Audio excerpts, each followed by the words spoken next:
Hi guys, welcome to the Frozen Woodworker. I got another shop update for you today. I've been working this morning on doing a bunch of stabilizing these white lawn patio furniture.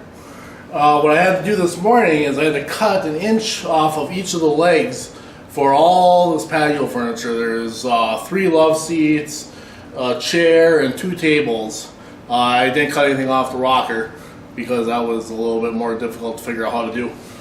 But what I did is I created this simple little jig to make it easy to cut off these legs. First I took a piece here, I screwed a chunk of 1x2 to a piece of plywood like this, with this distance being measured for the distance that I need to cut, plus the distance on the base of my saw. I simply set it on top of the leg like that, put this on there. You'll see I have it marked here. When I put it on there, the clamps need to be above this line. I marked how big of cut we're taking off of the leg, and I marked what saw I used, so that way, say I pull this jig out in 5 years, I can remember what saw I used and what it's set up for. But anyway, excuse me, I set that jig on there, clamp it on with, as I showed you, the clamps below the line.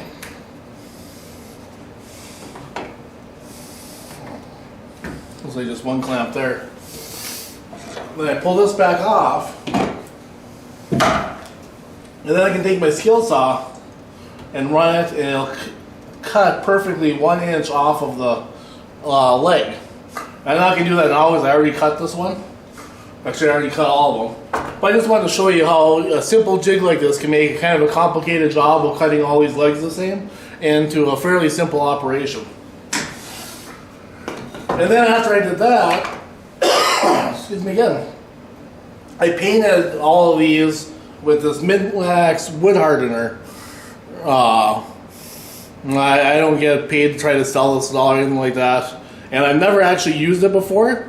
But I read some pretty good reviews on it and watched some videos on it online, and it seems to be the stuff to kind of harden up the semi-rotten wood. What I cut off was too rotten to save. It was pretty punky, and even as I cut it, like little chunks would go flying all over the place. But what's left after I cut an inch off is pretty stable, and I think having this wood hardener in there will help off an awful lot. Take you to the office. I want to show you something different today. On the way to the office, I just remembered we picked up, got a new addition to the shop last week. Part of the reason that there was no video last week is we're too busy traveling. I ran to Denver to pick this machine up, and then we came back, and then went to California and Nevada to go visit relatives. So that's why there was no video last week. But we picked this up in Denver, and it's a Powermatic 719 mortiser. Basically, it's a machine for drilling square holes in the stock, so that way I can cut a square mortise and then make a square tenon, and they'll fit together.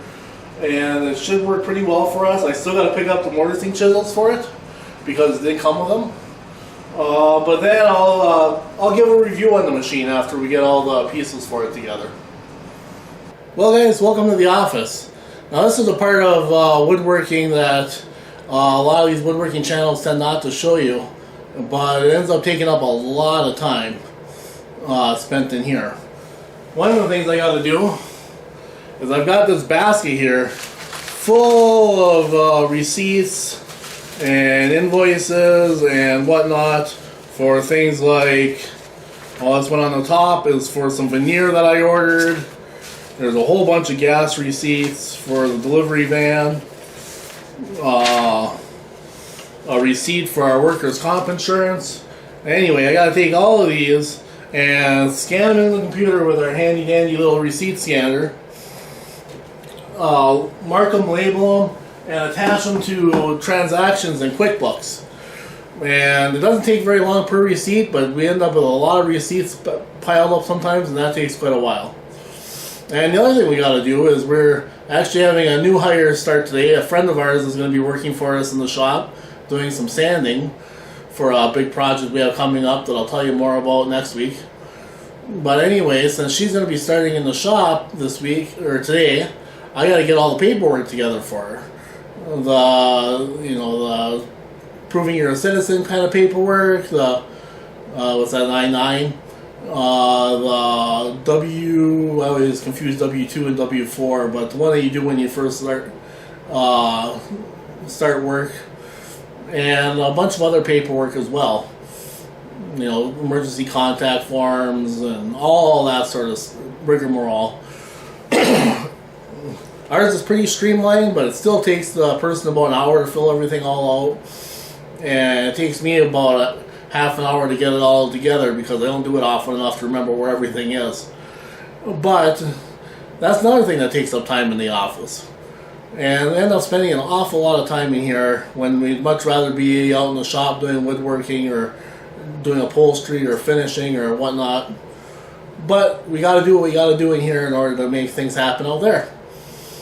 Well, that's all I got for you today. So as you're working in your shop, be safe and wear your safety glasses.